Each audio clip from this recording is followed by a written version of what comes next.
This is Jerry, welcome back. Today I'm painting a calm sunrise landscape, a simple study in light, distance and gentle colour transitions.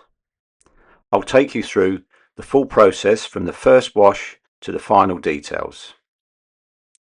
Now this scene is a great subject for beginners because the whole composition is built from very simple shapes. There's a soft sky wash, a flat band of distant land and just a few trees placed at different distances to create depth. Nothing here depends on precise drawing or complicated structures. It's all broad shapes and gentle transitions. The main tree on the right gives the painting a strong vertical to anchor the scene, and the bare tree on the left balances it without adding too much detail. The smaller tree in the middle helps lead the eye into the distance. These shapes are quick to sketch in and they give you a clear structure before any colour goes down. The light source is straightforward too. The sun sits low on the horizon, so the shadows fall naturally across the ground. It's an ideal subject for practicing clean washes, soft edges and simple value control. Before I start, if you'd like to go deeper with my real-time demonstrations, early access videos and downloadable guides that I create, you can join me on Patreon. It's a small monthly amount and it helps me keep producing these full-length tutorials. Members get the complete videos and exclusive videos too with no breaks, reference drawings and extra resources that aren't available anywhere else. And for anyone interested in the tools I'm using today, I'll show the materials on screen as we go. I've been working with a few brushes that suit this kind of edge work and tree texture really well, and you'll see them in action throughout the painting. So let's begin with the first wash and set the light for the whole piece.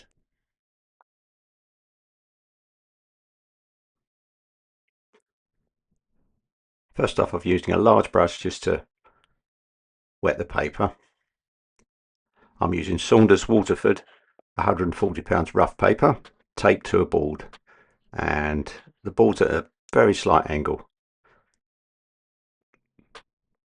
just to let the liquids run down and the paint to do its own thing. Now the first brush I'm using is a Rosemary Co series 222 1-inch, and I'm using a very watery mix of Payne's Grey, which I'll work in from the top down. Stopped about halfway down, conscious of where the sun shape is, which I've drawn in pencil there, and I'm just working my way around with a brush, not touching the pencil edge. I want to keep that clear of paint, and I kept that clear of paint when I was wetting the paper in initially as well. So I want that just to remain as dry paper. Got plenty of time to be doing this, so you can fiddle about, get the depth of colour you want. Always remember that the colours will be dry lighter than when you first put them on, so if they look right when you first put them on, they're going to be too light, so you just need to go that little bit more. It's a question of experience really, getting it right.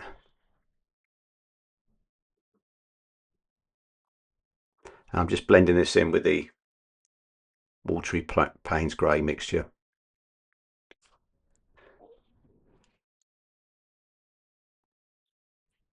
And then using this raw sienna mixture to the foreground and just leaving the path and the bottom of the trees in untouched paper. Any whites in your watercolour painting are normally just a plain paper. Now this is dried. I've dried this off, and I'm going back with a putty eraser, and I've taken the pencil marks out. If you paint over them, they will show, and I prefer not to show the pencil marks of this. Now I'm using a size 8 Rosemary pointed round, and this is the series 301. I'm using two brushes from this series with this particular painting. One's a size 12 and this is the size 8.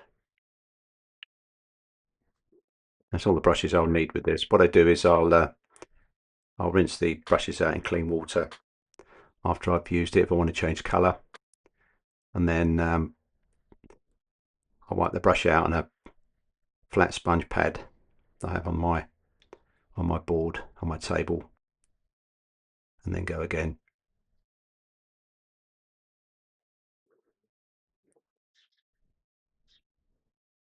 This is raw umber, just putting in some indication of this colour on the tree on the left there.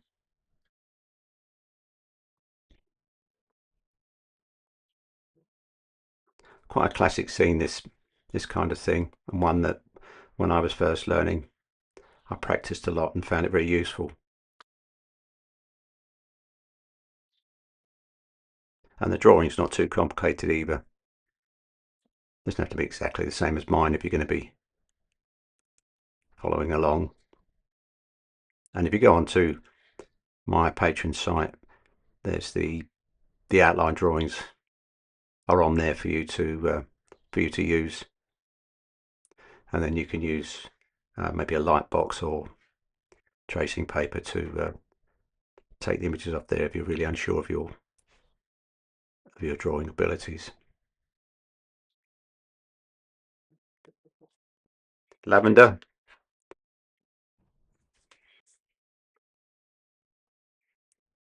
and a little bit of cobalt blue. Just putting the first wash on this distant trees.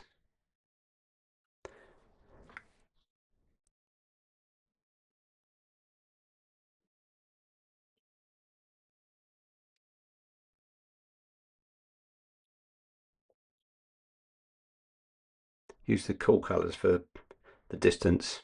They help get that feeling of recession.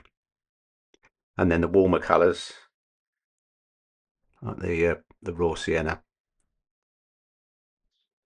for the foreground, and that will bring that foreground forward.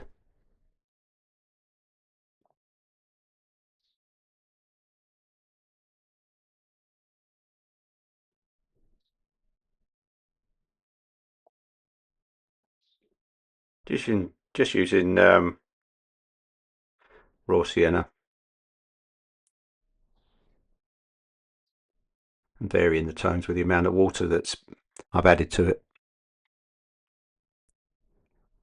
I'm just dropping in some burnt sienna into the wet raw sienna wash.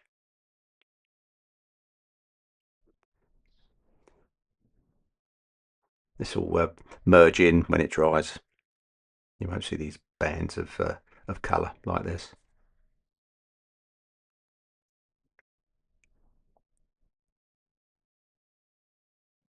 Using the size 12 rosemary, sap green,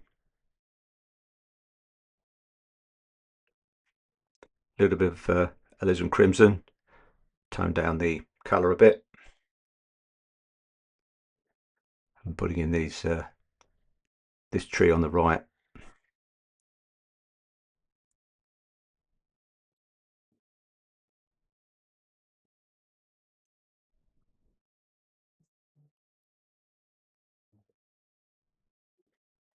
Very nice point on this brush, and you'll see the way I work with the brush. I roll it on to collect the paint, and then very much work sideways with the brush, and you sort of bounce the tip across the paper. Now I've drawn in the outlines of the tree, and if you're going to be having to go yourself, I'd recommend getting the outlines from my Patreon site if you're a bit unsure, and copying them. And I've done a lot more drawing than I would normally do if this was painting which is being done by myself, but I put them in purposely. I put the drawings in quite in depth for the trees purposely, so that you can see that I'd leave gaps in the tree, which is the way I like to see them. If you just do a solid mass of colour, it looks unnatural, and of course there's nowhere for the birds to fly through.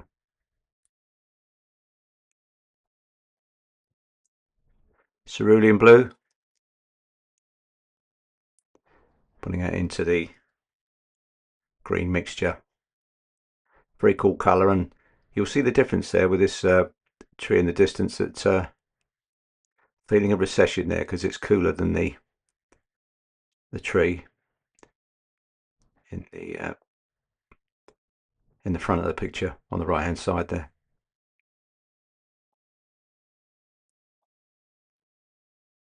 Popping that in, being very mindful of a interesting tree shape. Don't want to make the trees look like lollipops. Trees can be such interesting shapes, and I find that when I do paint trees, I'm very mindful of keeping the left and the right hand side slightly different.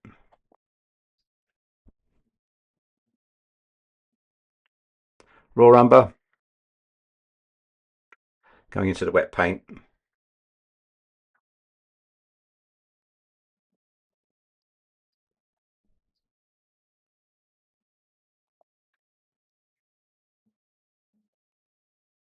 Just putting some grasses and things.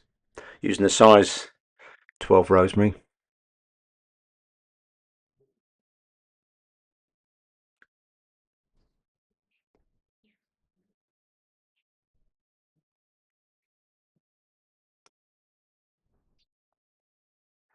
Synthetic brush with a keeps a very nice point. Holds quite a nice amount of paint. They're quite inexpensive.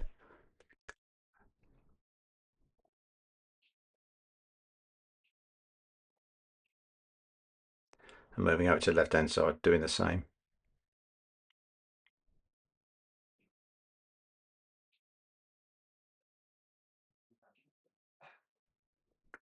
Starting to create some interesting textures there with the darks and the lights. All very much a first wash still. Lavender,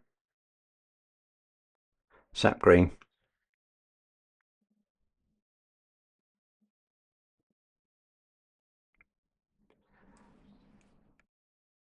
quite a watery wash, putting in the second wash again on these distant trees.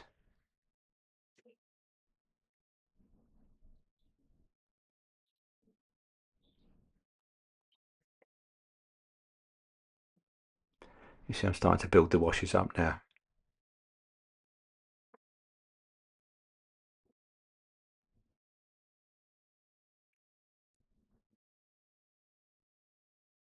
A lot of the watercolours I'm using are Jackson's Own Brown watercolours, artist grade.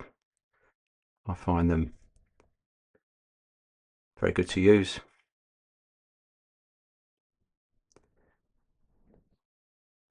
And they're quite a good price as well.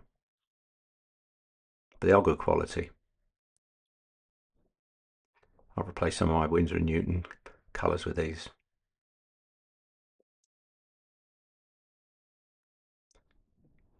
Putting it in the distant field.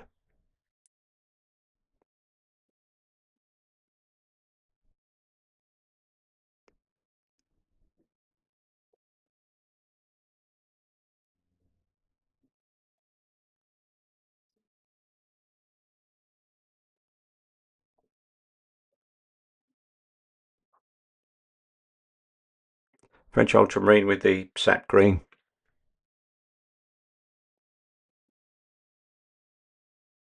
A little bit of Payne's grey. Darkening this up. This says dried now. I've dried this off. I'm going to give it the same treatment as the first wash. leaving a few areas untouched and being mindful of these gaps in the foliage. It's building up these tones.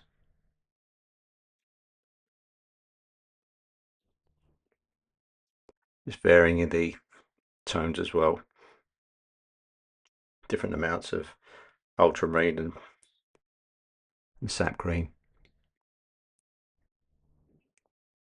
It's going to be quite dark, this tree, when it's finished,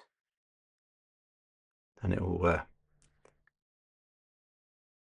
be the old adage of light against dark, dark against light. That's what makes for quite powerful, expressive paintings.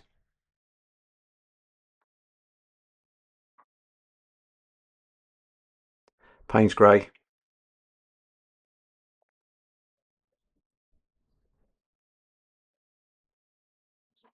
Wet into wet.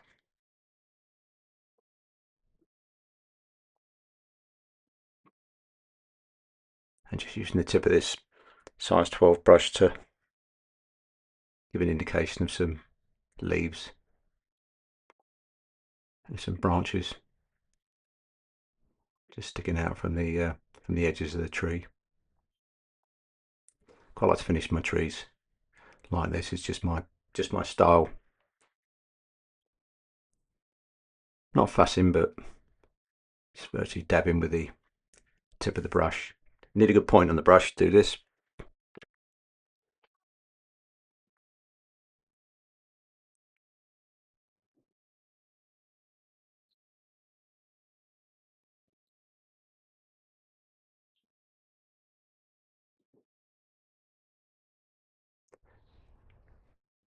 Varying the tones in the tree.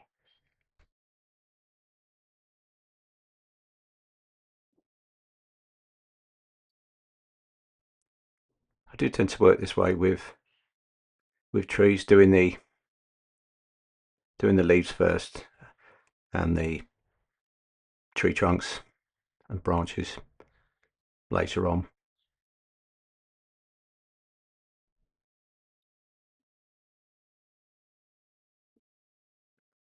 And on the left hand side, I'm building up the colours, putting on one colour and letting that dry before I put the second colour on. And then the same wash as I did originally for this distance tree with cerulean blue and sap green.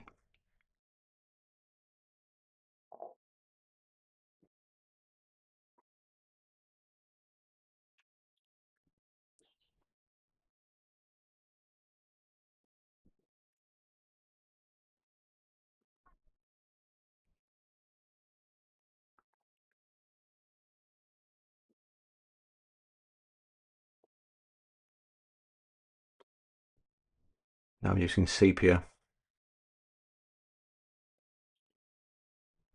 for this distant tree, putting in the trunk and some marks on this distant fields.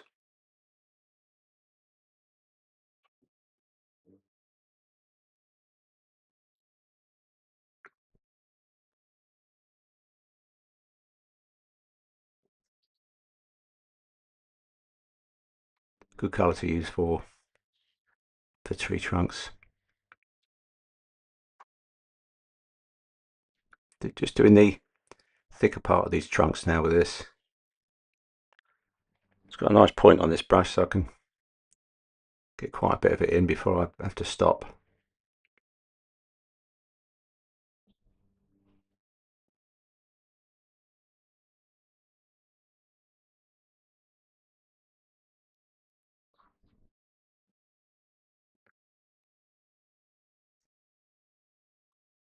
Just following my lines that I've done.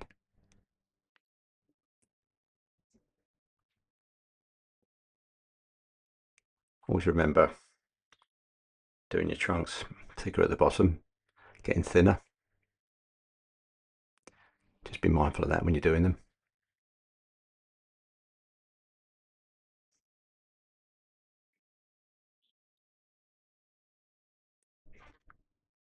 and blending this bottom into the ground below, so it doesn't look like the tree's floating.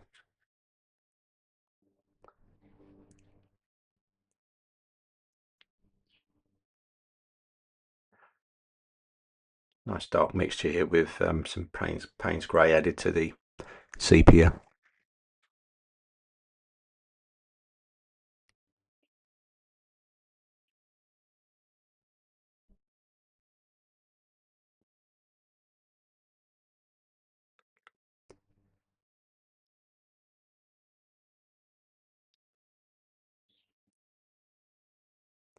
Moving to the smaller brush now. This is the size 8 round.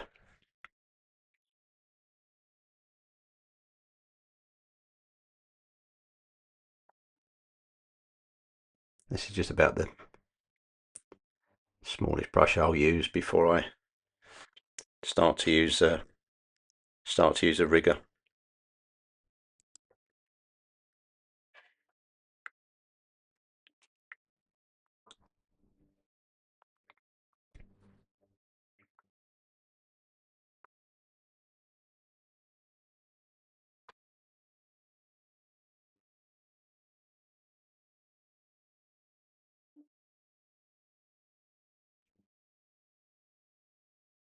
Just putting in these fine branches. It's a good thing to practice doing branches and tree trunks and trees by themselves on scraps of watercolour paper, especially if you haven't painted them too much before you commit yourself to a full painting. Just get yourself happy with brush control, and when you're doing branches, the art is to apply more pressure at the start of the branch and then take it off as you go further on. And with this type of paper, the rough paper with the mottled surface, the brush, if the paint's quite thick, will just kind of bounce across the surface of the paper, and you'll get that lovely broken line. And that's another thing that you need to work on as well, to just get these nice broken lines, make it look very much more natural.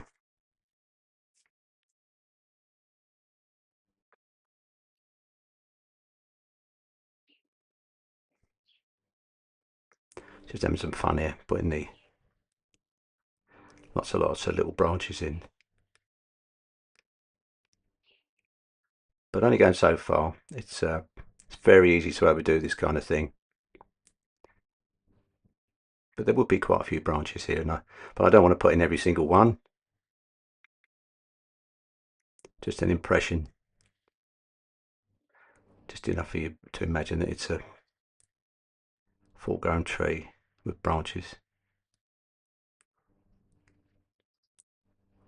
Adding a little bit of neutral tint to the already dark mixture, sepia, Payne's grey, neutral tint. There was a little bit of raw umber in there, I think. You'll see with the palette I use that I have large pools of paint left on there, and I can dip into each one or add to each one as I go.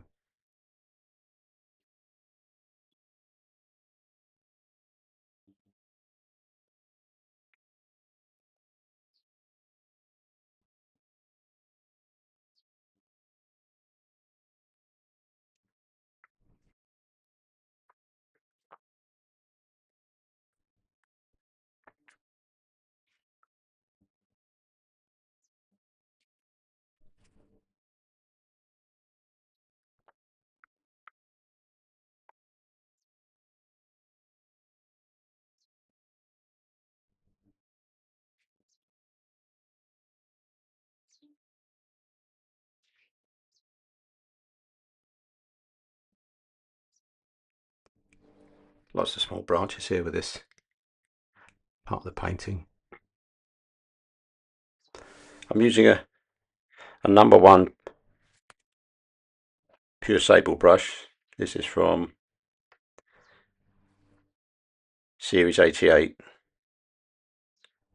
and that's Rosemary Co. So I'm actually using 4 brushes here, an entire painting. And the rigger brush does what it says it's supposed to do. It's meant originally for the rigging on ships, but good for branches and very fine lines.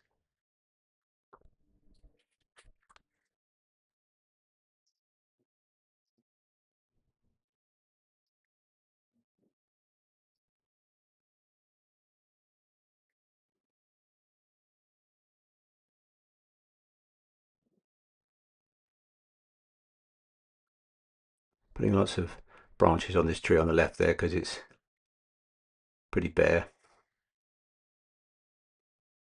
No clumps of leaves there.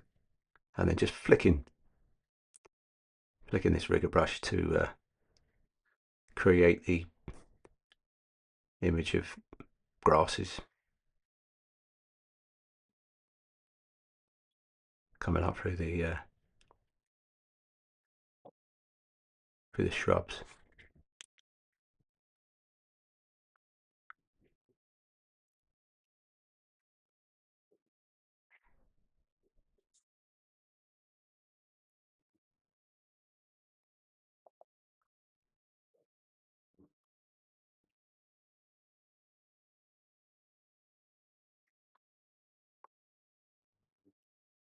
Blending in the base of this tree on the right there. I'm very mindful that it's going to be quite a strong shadow going in soon.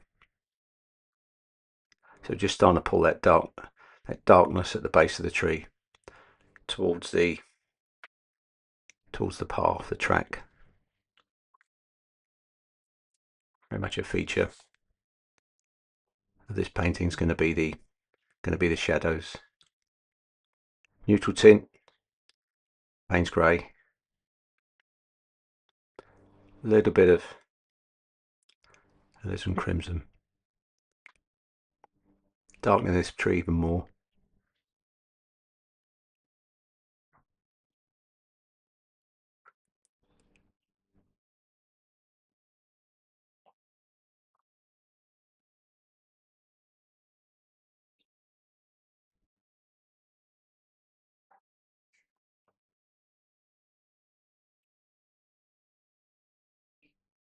Now putting quite a strong mixture on the tree, and I don't want hard edges with this, so I'm just dipping into clear water using the number 8 round.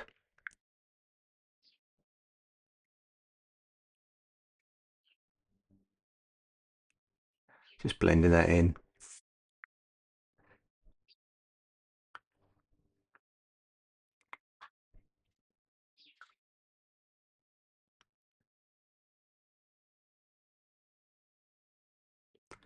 Cerulean and green.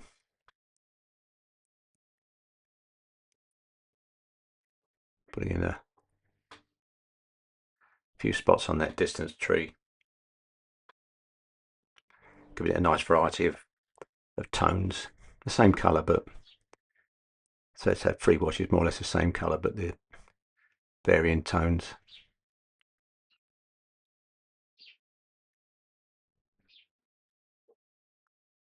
Cobalt blue and alizarin crimson.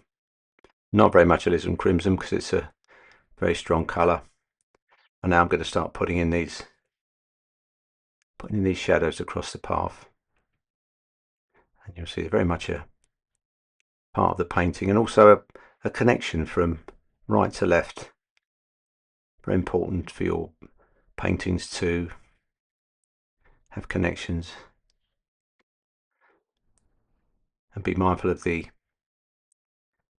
shapes, of the overall shapes, and things joining onto each other.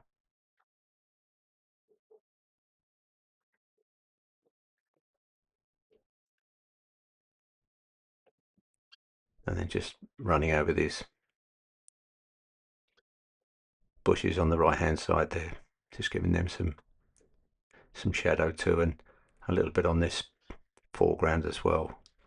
Could be cloud shadow from a top of the tree.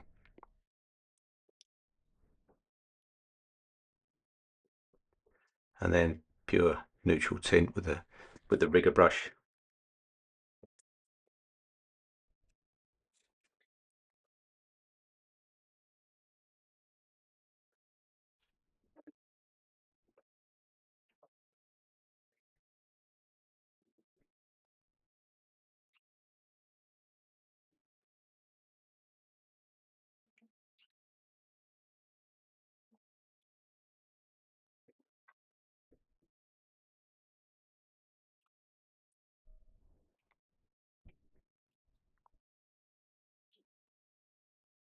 Just going around the painting now and having a look, see what I could do to in my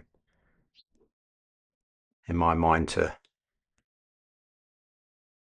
finish the painting off and not just be fiddling, which is an easy trap to fall into.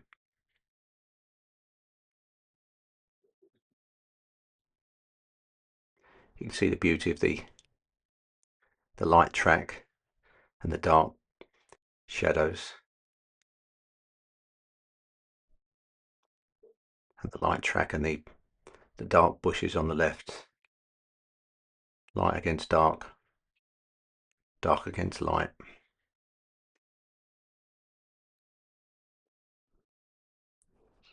I do hope you have a go at this one. This is very good for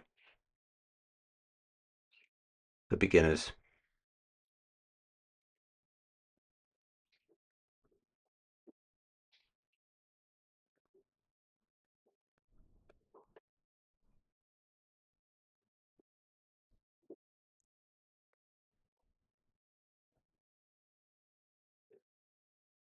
Just putting in my signature now. Now, if you enjoyed this full demonstration and you'd like to go further with my real-time videos, early access and downloadable guides I create, you're very welcome to join me on Patreon. It's a very small monthly amount and it helps me keep producing these longer tutorials for you. Members get the full videos, exclusive videos that I do purely for Patreon, and reference drawings and extra resources that aren't available anywhere else. And you also get previews before my YouTube videos are released. And you'll also see the materials I use throughout these paintings, including the brushes that help me get those soft edges and tree textures. All the details are on my Patreon page if you'd like to take a look. So thanks for looking, thanks for watching, and I'll see you in the next one. Goodbye.